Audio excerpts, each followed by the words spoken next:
এই আর একটা কথা আপনি বলছিলেন যে আমি শিল্পীদের সাথে কিভাবে পরিচয়।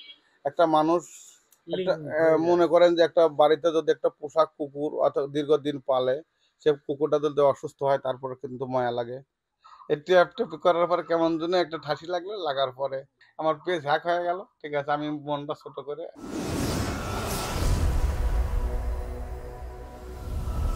সুপ্রিয় দর্শক বন্ধুরা, আসসালামু আলাইকুম। কেমন আছেন? আশা করি ভালো আছেন। তো আজকে যাকে নিয়ে আপনাদের মাঝে হাজির হয়েছি সে হলো আমাদের গাজী ভাই। তো গাজী ভাই, আসসালামু আলাইকুম। ওয়ালাইকুম আসসালাম রহমতুল্লাহ বারকাতুহ। কেমন আছেন? আছি মোটামুটি, তেমন ভালো নাই ভাই। ব্যবসা বাণিজ্য নাই। তারপরে মনে করেন যে আবাদ বর্ষ তো তেমন একটা ভালো হলো না এবার। খুব উড়ু উড়ু মন যাচ্ছে। আচ্ছা, আমরা আসলে যে উদ্দেশ্যে ভাইয়ের সঙ্গে কথা বলা, ভাই দেখছি ছোটবেলা থেকেই, মানে ভাই কিন্তু মানে এই গান বাজনার বিষয়ে যেখানেই টেস্ট প্রোগ্রাম হতো সেখানেই দেখা যেত যে মানে মেয়ে শিল্পীগুলো, বিশেষ করে মেয়ে শিল্পীগুলো ভাই, মানে যে ভাইয়ের মাধ্যমে সেই টেস্ট প্রোগ্রামে মেয়ে শিল্পীগুলো আসতো। তো ভাইয়ের দূর দূরান্তে মানে বিভিন্ন জায়গাতে এই শিল্পীদের সঙ্গে লাইন আছে। তো লাইন বলতে আপনারা আবার অন্যদিকে নেবেন না, মানে যোগাযোগ আর কি। তো ভাইয়ের মাধ্যমে মানে আমাদের এলাকায় কোনো অনুষ্ঠান হতে গেলে ভাইকে বললে পরে শিল্পী এনে দিত। তো এক কথায় ধরতে গেলে উস্তাদের উস্তাদ, মানে বিষয়টা আমার কাছে আমি মনে করি, কারণ তার অনেক উপরে হাত আছে। এটা অনেকেরই জানা আছে, অনেকেরই জানা নেই। তো আমি কিছুটা জানি, যার জন্য তাকে উস্তাদের উস্তাদ মানি। তো ভাইয়ের সঙ্গে কিছু কথা বলবো। ভাই নিজেও পেজ চ্যানেল চালানোর চেষ্টা করেছে, কিন্তু মাঝপথে কি এমন হলো তেমন ভাইকে আর অ্যাক্টিভ দেখছি না। এই জন্য ভাইয়ের সঙ্গে একটু কথা বলবো। তো ভাই, আমি যে বিষয়টা বললাম আপনার কাছে কি শুনে খারাপ লাগলো? না, না, না, খুবই সুন্দর লাগেছে ভাই। আসলে একটি আপনাদের আনন্দে আমি আনন্দিত। আপনাদের ভালোবাসায় আমি ভালোবেসেছি।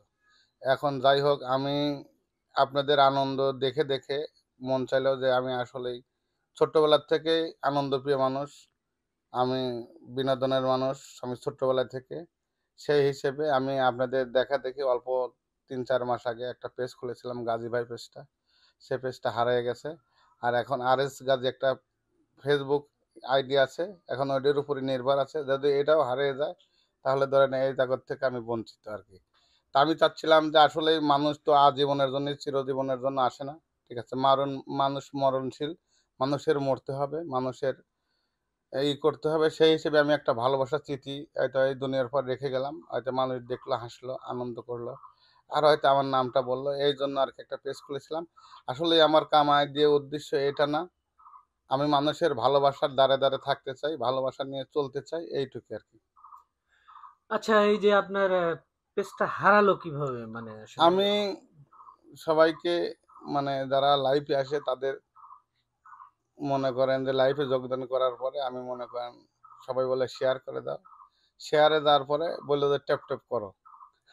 এই ট্যাপ, ট্যাপ করার পরে কেমন যেন একটা ঠাসি লাগলো, লাগার পরে ট্যাপ অ্যা ট্যাপ কি ভাই, মানে বিষয়টা বুঝতে ট্যাপ, পারলাম ট্যাপ না। মানে এই যে লাইক করো, লাইক করো, লাইক করো। ঠিক আছে? মানে চ্যাট করো? আচ্ছা, চ্যাট না, চ্যাট তো তো হয়েছে, মানে লাইক করো, tap, tap, tap, tap, tap করো, মানে ইন্ডিয়ান ভাষায় ট্যাপ, ট্যাপ করো। ও ঠিক আছে?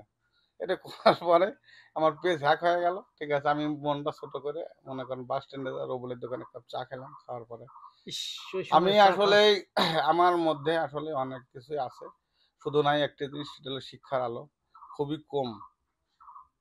এটা হয়তো এখন বাপ-মাকে দোষ দিয়ে লাভ নাই। ঠিক আছে? আমি নিজে বুঝতে পারছি যে আসলেই সব জায়গায় ছোট বড় সব জায়গায় ম্যাচিং হচ্ছি। শুধু এই শিক্ষার আলো নাই জন্য আমি ধরা ছোট খেয়ে হচ্ছে। যাচ্ছি। সব জায়গায় ছোট হচ্ছি। মনে করেন একটা ইংলিশে একটা লেখা আসছে, আমি ওইটা পারতেছি না, আরেক জায়গায় চলে যাচ্ছি। এখন ও কি করে দিচ্ছে না দিচ্ছে সেটা একমাত্র আল্লাহ জানে, আরও জানে। তা আসলে মানুষকে ভালোবাসলে, বেশি ভালোবাসলে পরে সে একটা ক্ষতি করে, এইটাই হিসাব। তা আপনার জানা মতে মানে যে আপনাদের নিজেরই কেউ এরকম কোনো কিছু? না, আমি এখন ওটা আমার দ্বারাই হয়ে গেছে আসলে। মনে করেন যে যে কোনো একটা জায়গায় যাওয়া হয়, হ্যাক হয়ে গেছে। হ্যাক হয়ে যাওয়ার পরে মনে করেন এদিক সেদিক হয়ে গেছে। ঠিক আছে? পরে এ পর্যন্ত না আর আমি আপনার দ্বারা হলে তো আর হ্যাক হয় নাই। হয় আর যেটাই হোক হয়ে গেছে। এখন খুব যাই হোক কষ্টকর বিষয় আমার বুঝছেন? তো মনে করেন আজ ৪-৫ টা দিন আমি দোকানেও ঠিকমতো বসছি না। এই কবেকার ঘটনা? এই মোটামুটি ৬-৭ দিন হয়েছে আরকি। ভালো লাগে না, ঠিক আছে। আসলে খুব কষ্ট, পরিশ্রম।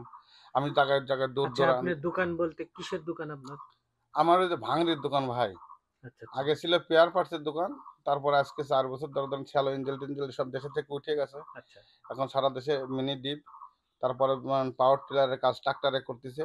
তারপরে করিমনের কাজগুলো করতেছে মনে করেন যে বুরাক গাড়ি অর্থাৎ বেডারের যে চালিত যে গাড়িগুলো বুঝছেন? হ্যাঁ, হ্যাঁ। এখন মনে করেন যে নাই আ শ্যালো মেশিনের তেমন একটা চাপ নাই। এই হিসেবে ব্যবসা-বাণিজ্য চলল না।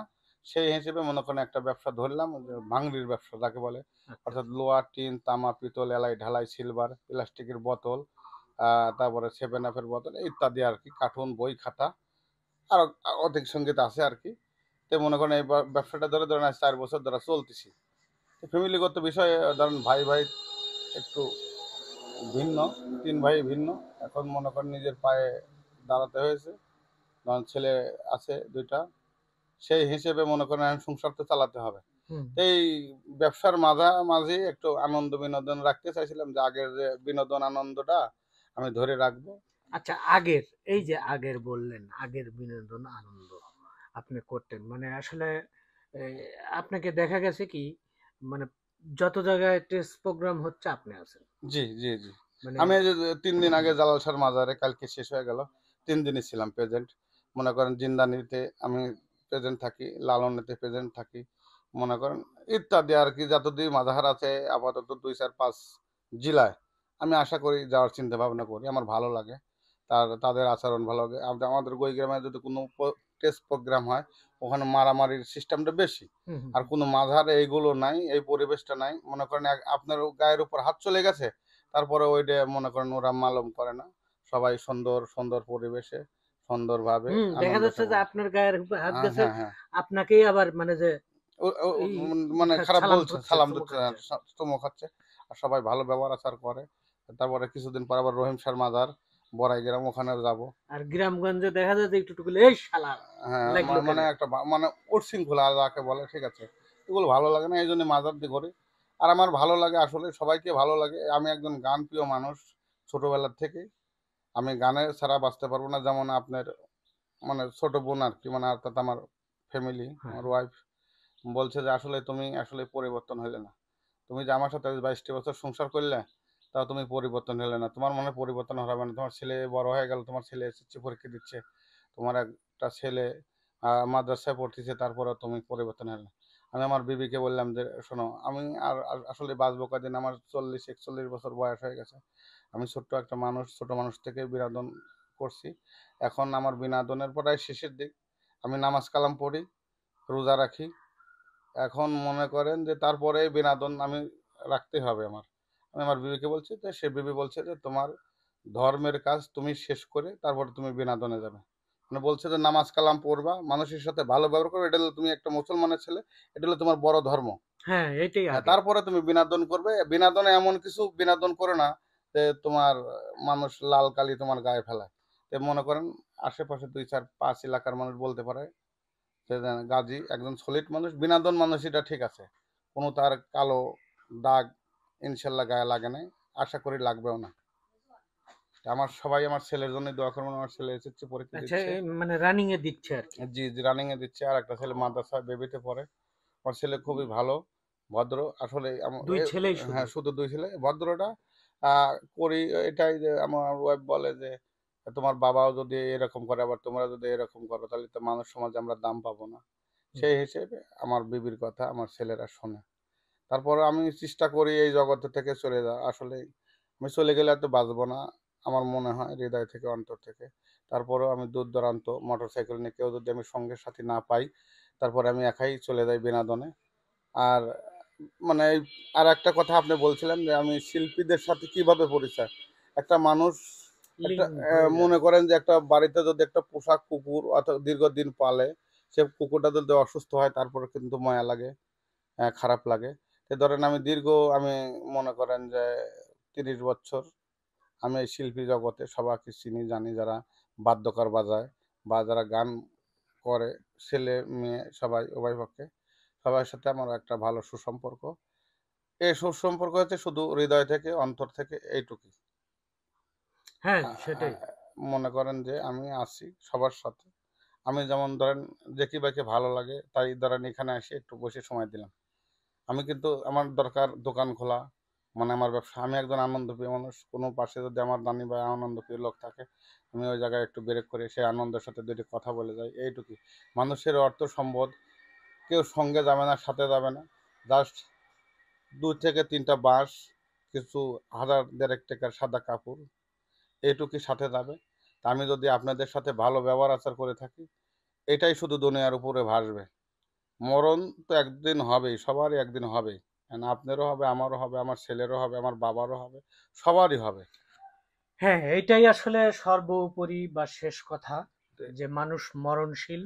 এজন্যই মানুষ পরিবর্তনশীল।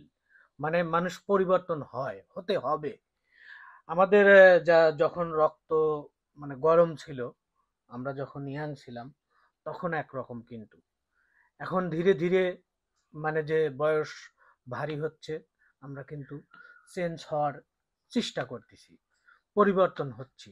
কারণ মৃত্যুর স্বাদ সবাইকেই গ্রহণ করতে হবে। আর আরেকটা কথা, সেটা হলো যে আমি আগে কিন্তু সংসার ধর্ম বুঝতাম না, যে সংসার কাকে বলে বা সংসার কি, এগুলো আমি বুঝতাম না। মনে করেন আমি আজ 5টা বছর ধরে সংসার ধর্ম বুঝি। তে সবাই ভালো থাকবেন, সুস্থ থাকবেন, এটাই দোয়া করি। সবারই সংসার আছে। আমি সংসার বুঝতাম না, এই জন্যই আমার বাবা ছিল মাথার উপরে, এখন আমাকে ভিন্ন করে দিয়েছে। আমার বাবা একটা কথাই বলছে, সেটা যে মোষের বাচ্চা জন্ম নেওয়ার পরে পানিতে ফেলা দিতে হয়। তে তোমরা দুনিয়ার উপর কিভাবে চলো আমি এটি দেখে যেতে চাই। তো যাই হোক, আমি মোটামুটি আপনাদের দোয়া আশীর্বাদে, আমি তো আমার ফ্যামিলিতে সবাই নার্ভাস হয়ে গেছিল যে আসলে মনে হয় আমার সংসার চালাতে পারবো না। তা আপনাদের দোয়া আশীর্বাদে আমি মোটামুটি সংসারটা চালাচ্ছি, বাল বাচ্চাকে এক মুঠ ডাল ভাত দিচ্ছি। তো সবাই আমার জন্য দোয়া করবেন, আমি আপনাদের জন্য দোয়া করি। আর আমার জেকি ভাই, আমি অত্যন্ত খুব ভালো মানুষ, খুব কাছের মানুষ আমার। তাকে সবসময়ের জন্যই স্মরণ করি, তাকে সবসময়ের জন্য ভালোবাসি। আপনারা আমার ভাইকে সবসময় পাশে রাখবেন, ভাই পেজটাকে একটু ফলো করবেন। আমরা জাস্ট জ্বরের বেগে আসছি, জ্বরের বেগে চলে যাব, সমস্যা নেই। ভাইয়ের জন্য সবাই দোয়া করবেন। তে আমি আর বেশি কিছু বলতে চাচ্ছি না, আমি এখন যেহেতু দোকানে যাবো। আসসালামু আলাইকুম। সবাই ভালো থাকবেন, সুস্থ থাকবেন। বাই। আল্লাহ হাফেজ।